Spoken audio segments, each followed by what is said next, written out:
Hello दोस्तों, नमस्कार। स्वागत है आप सभी का एजुकेशन मंत्रा में। दोस्तों, टीजीटी की परीक्षा भले ही कल की संपादित हो गई हो, आज की चल रही हो, लेकिन जो फर्जीवाड़े की आग है वो पूरी तरीके से शांत नहीं हुई है।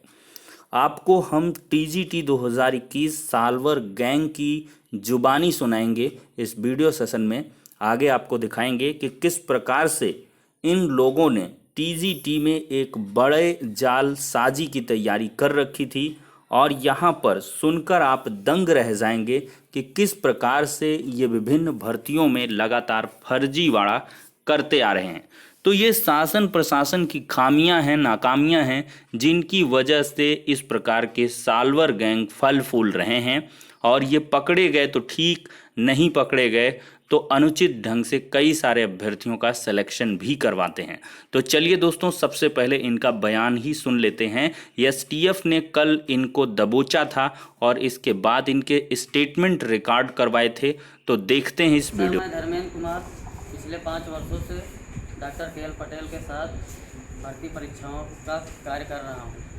तत्पश्चात 2 साल बाद उनका साथ छोड़ करके हम लोग अपना 8-10 लोगों का गैंग अलग से बनाए हैं। ये भर्ती परीक्षाओं का काम ऐसे कर रहे हैं कि हर कैंडिडेट से 12 से 15 लाख का डिमांड है, और ये हम लोग जो है पेपर से कॉलेज से पेपर निकालते हैं, उसके बाद सॉल्व करा के कॉलेज के ही मैनेजमेंट द्वारा पर्ची पहुंचा के उनको रंगीतिया डिवाइस से काम कराते हैं। मैं आशीष सिंह शंकरगढ़। मैं 2014 से प्रतियोगी परीक्षाओं में नकल कराने का काम कर रहा हूं। इस बार भी टीजीटी में हमें के.एल. पटेल फूलपुर और अभी वर्मा फतेहपुर से पूछी मिलनी थी, लेकिन उसके पहले मुझे आप लोगों द्वारा पकड़ लिया गया और मैं नकल कराने में असक्षम रहा। तो देखा दोस्तों आपने किस प्रकार से साल्वर गैंग ने खुलासा किया है कि 2014 से ये लगातार यही कार्य कर रहे हैं। मतलब 14 से 21 आ गया, 7 साल गुजर गए, लेकिन 7 साल तक ये इसी तरह सेंधमारी करते रहे परीक्षाओं में, और पुलिस के हत्थे नहीं चढ़े, न एसटीएफ के हत्थे चढ़े, न शासन प्रशासन की निगाहों में आए। और ये लोग एक तरीके से देखा जाए तो दीपक तले अंधेरे का काम करते रहे, और इन्होंने जमकर फर्जीवाड़ा किया है। तो आखिरकार जिन भर्तियों में फर्जीवाड़ा हुआ है उनका क्या, उन अभ्यर्थियों का क्या, उन मासूम बेरोजगारों का क्या, उन अभ्यर्थियों का क्या जो दिन भर कड़ी धूप में, कड़ी गर्मी में, और यहाँ पर जो मतलब कह लें विपरीत परिस्थितियाँ होती हैं स्टूडेंट्स ने, वो त्रासदी में जाके अपना जीवन व्यतीत किया है और अभी भी एक सीट के लिए तरस रहा है। में भी उसका सिलेक्शन हुआ होता अगर ये साल्वर गैंग न रहे होते, शासन प्रशासन ने कड़ाई से हर एक नियमों का पालन किया होता, तो अवश्य ही ये साल्वर गैंग इस प्रकार से विफल होते। अब दोस्तों यहाँ पर समाचार पत्रों में खबर है 2-2 लाख में टीजीटी के पेपर बिक रहे थे। देखते हैं क्या कुछ देख सकते हैं दोस्तों। 2-2 लाख रुपए में बेच रहे थे टीजीटी का नकली पेपर। 3 गिरफ्तार हुए। ये मतलब परीक्षा है कि एक तंबूरा है। यहाँ पर जो भी हैं, चाहे नकली बेच रहे हो चाहे कुछ भी कर रहे हों, प्रशिक्षित स्नातक शिक्षक टीजीटी का नकली पेपर 2-2 लाख रुपए में बेचने के आरोप में शिवम सिंह रंजीत उर्फ टिंकू आलोक गिरफ्तार किए हैं। सभी के खिलाफ कैंट थाने में मुकदमा लिखा गया है। शनिवार सुबह रेलवे स्टेशन प्रयाग पर 3 युवक अपने मोबाइल में टीजीटी का पेपर रखकर अभ्यर्थियों को बेच रहे थे। इसकी जानकारी मिलिट्री इंटेलिजेंस लखनऊ को हुई। उन्होंने युवकों को पकड़ लिया। इसके बाद पुलिस की एसओजी टीम को उन्होंने सौंप दिया। एसओजी ने तीनों को कैंट पुलिस के हवाले कर दिया है, और पुलिस ने जांच की तो पता चला कि अभियुक्तों में मोबाइल में मिला पेपर नकली था। कुछ अभ्यर्थियों से सौदा भी कर चुके थे। आरोपी तो जो शिवम है प्रतापगढ़ के कुंडा सराय गोपाल, रंजीत चंदौली के मरुई पोस्ट सैयद राजा, और आलोक जौनपुर के धनापुर मीरगंज के निवासी हैं। एसपी सिटी दिनेश कुमार सिंह ने बताया कि आंसर सीट नकली की मुकदमा दर्ज कर सभी को गिरफ्तार कर लिया गया है। तो देख सकते हैं दोस्तों, नकली पेपर ये बांट रहे थे। अब इनके सोर्सेज को पता लगाना होगा कि आखिरकार जो नकली पेपर था या आंसर सीट इनके पास आई थी वो कहाँ से आई और किस प्रकार से इनके तार जुड़े हुए हैं।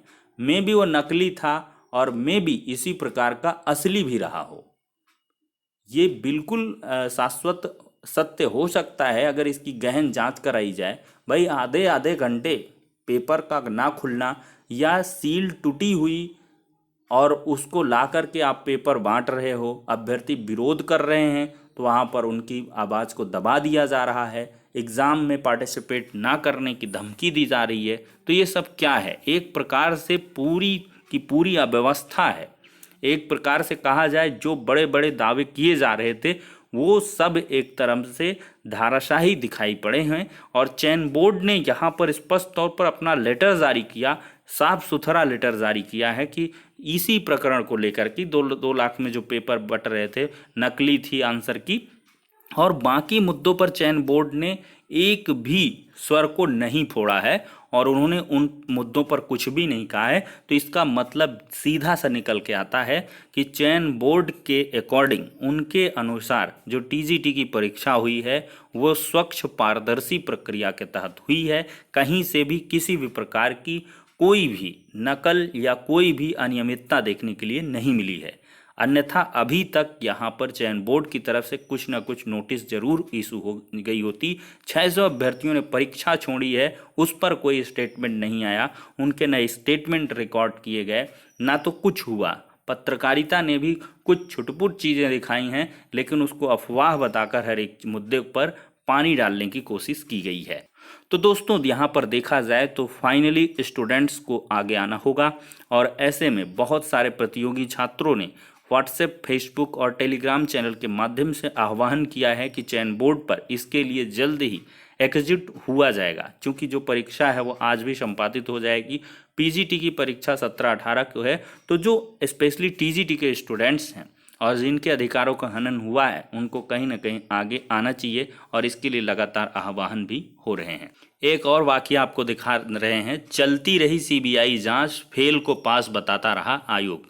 क्या बढ़िया सीन है। उत्तर प्रदेश लोक सेवा आयोग से जुड़ा हुआ मामला है। इसने भर्ती में गड़बड़ी की शिकायत होने के बावजूद अपर निजी सचिव एपीएस 2010 का परिणाम जारी कर दिया। इसके बाद सीबीआई जांच शुरू हुई, लेकिन आयोग के कदम नहीं थमे। जांच के बीच ही चयनितों को नियुक्ति भी दे दी गई। इस प्रक्रिया के तहत 222 चयनित यूपी सचिवालय में कार्यरत हैं, जबकि 28 चयनितों की नियुक्ति इलाहाबाद हाई कोर्ट द्वारा रोक लगाने के कारण रुकी हुई है। यदि कोर्ट ने न रोका होता तो इनको भी नियुक्तियां मिल गई होती। आयोग ने एपीएस 2010 के तहत 250 पदों की भर्ती निकाली थी। भर्ती की जांच कर रही सीबीआई को काफ़ी खामियां मिली थीं। इसके बावजूद चयनितों को नियुक्ति देने की प्रक्रिया नवंबर 19 में शुरू कर दी गई। नियुक्ति देने का क्रम वर्ष 2020 तक चलता रहा। इस पर सीबीआई जांच की मांग करने वाले प्रतियोगी आयोग के खिलाफ लामबंद हो गए। अब देख सकते हैं एपीएस 2010 में मिली ये गड़बड़ियां हैं। कंप्यूटर सर्टिफिकेट की निर्धारित शैक्षिक अर्हता पूरी नहीं करने वालों का चयन कराया गया है।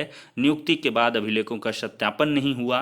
हिंदी शॉर्ट हैंड की परीक्षा में फेल अभ्यर्थियों को 5% के बाद अवैध रूप से विवेकाधिकार के नाम पर 3% गलतियों में अतिरिक्त छूट दे दी गई है। हिंदी शॉर्ट हैंड और टाइप की परीक्षाओं के मूल्यांकन के दौरान फेल वालों को अधिक नंबर दिलाकर पास कराया गया है। सामान्य हिंदी और कंप्यूटर ज्ञान परीक्षा की उत्तर पुस्तिकाओं के मूल्यांकन में कुछ को अधिक अंक दिलाकर चयनित कराया गया है।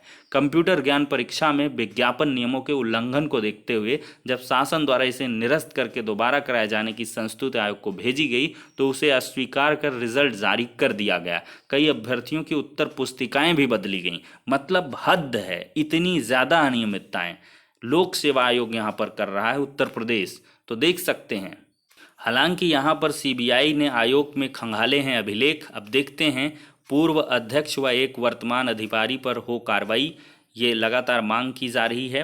अब देखते हैं इस मामले पर क्या होता है। लेकिन देख सकते हैं किस प्रकार से दोस्तों यहाँ पर हर आयोग में भ्रष्टता की हद निकल रही है और यहाँ पर जो अभ्यर्थी हैं वो रोग आ रहे हैं, विवश हैं, उनके पास कोई मतलब मौका ही नहीं बन रहा है कि वो करें तो क्या करें। इनकी सुनने वाला कोई नहीं है, कोई आवाज़ तक उठाना नहीं चाह रहा है। तो ऐसी स्थितियों में टीजीटी परीक्षा भी सवालों के घेरे में है और इसकी भी सघन जांच होनी चाहिए।